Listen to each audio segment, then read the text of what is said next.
Hi everyone, welcome to my channel. You are not going to believe the article I'm about to show you. This article, what's in this article, is being taught to kids in schools. And it's okay. I mean, what kind of world are we living in when this kind of crap is being taught to our kids in school? If you have school-age children, you guys better be really aware of what they're teaching your kids. So according to this author, and we'll read a little bit about him later, is saying in this article, if you are white and you own a dog, or if you've ever owned a dog, you are clearly a white, racist savage. Then I'm going to show you guys what other people are saying about this article. But let's take a look.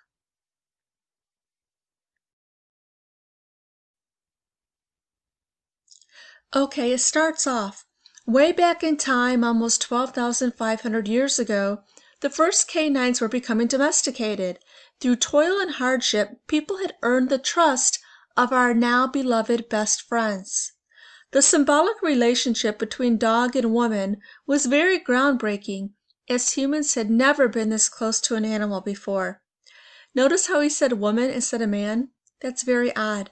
More than likely it was dog and man, since men use these animals to hunt, just saying. Anyways, he goes on to say, humans would provide shelter and care for the dogs, and in turn, the dogs would hunt and fetch firewoods for humans. The reason I am detailing this history for you is so everyone understands the importance of the events that took place all these years ago. According to the bioarchaeologist Greg Larson, the domestication of dogs started in two places, Eastern and Western Eurasia. The Eurasian people worked non-stop to gain and maintain the trust with these gorgeous creatures, but it was all stolen from them. The greedy actions by these white people stained the history books forever. What he's saying actually happened?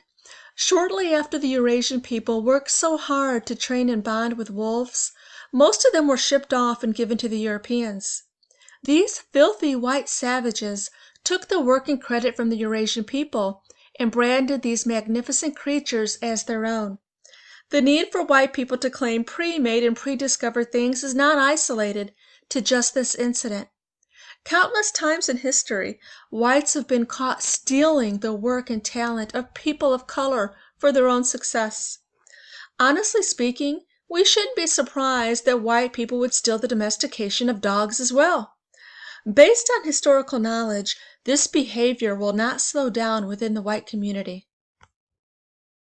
This idiot goes on to say, if you are white and own a dog, you are openly participating and advocating for cultural appropriation and colonism. Reinforcing this culture is not acceptable and will come with its repercussions.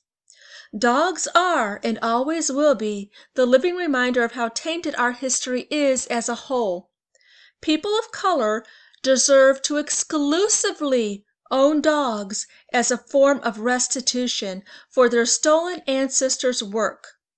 Supporting the idea of white dog ownership is spitting on the grave of past people of color generations. With International Dog Day coming up, it is important we remember and advocate for the work of people of color and never let this unbalanced history be forgotten. If you are white and own a canine, please consider donating them to a local people of color family or non-kill shelter so it can truly find the perfect home. Let's take a look at this idiot who wrote this article. So the author of this garbage refers to himself as only Cade 6. Should I have referred to him as him, her, it? Let's just stick with idiot, that should suffice. So it says here, Cade is a father of 2, scary, horrible, and a lifelong conservationist. When not committing his time to the local zoo, Cade spends his time creating and disseminating educational materials for local schools that help kids understand why protecting animals and the LGBTQIA+ rights is so important. You guys, this is being taught in schools. So with all of the Black Lives Matter garbage that's going on, it is actually being taught in schools. It's dangerous for white children, it's dangerous for black kids, it's dangerous for Hispanics. It is so dangerous, and let me explain. They are telling, if you're white, they are telling your children that their very existence, even being born, you're not born an innocent baby. So this little boy here, this little innocent boy, he was born guilty just by being born white. And it's his job and his duty always to give a little extra more to make sure that your black friends, your black neighbors are taken care of. It's his job. That's dangerous and that's wrong because he's not guilty. We are all born innocent. I will never apologize for being white. I'm not guilty about being white. I don't apologize, and I'm so proud and grateful for my heritage. If I had ancestors that were slave owners, still not guilty, still don't care, still very proud. I'm not responsible for what my ancestors done. I'm not responsible for what my family members done. I'm not responsible for what my mother done or my grandmother. I'm not responsible. I was born innocent. I'm only responsible for my own actions. So there's a lot of things that went on hundreds and hundreds of years ago that are not acceptable today. We cannot be judged today by what our ancestors did 500 years ago. No more than people 200 years from now can be responsible and held responsible for what we're doing right now. We are born innocent, and we are only responsible for our own actions. And like I said, it's just as dangerous to be teaching this to black kids, that they're owed something, that they need special help.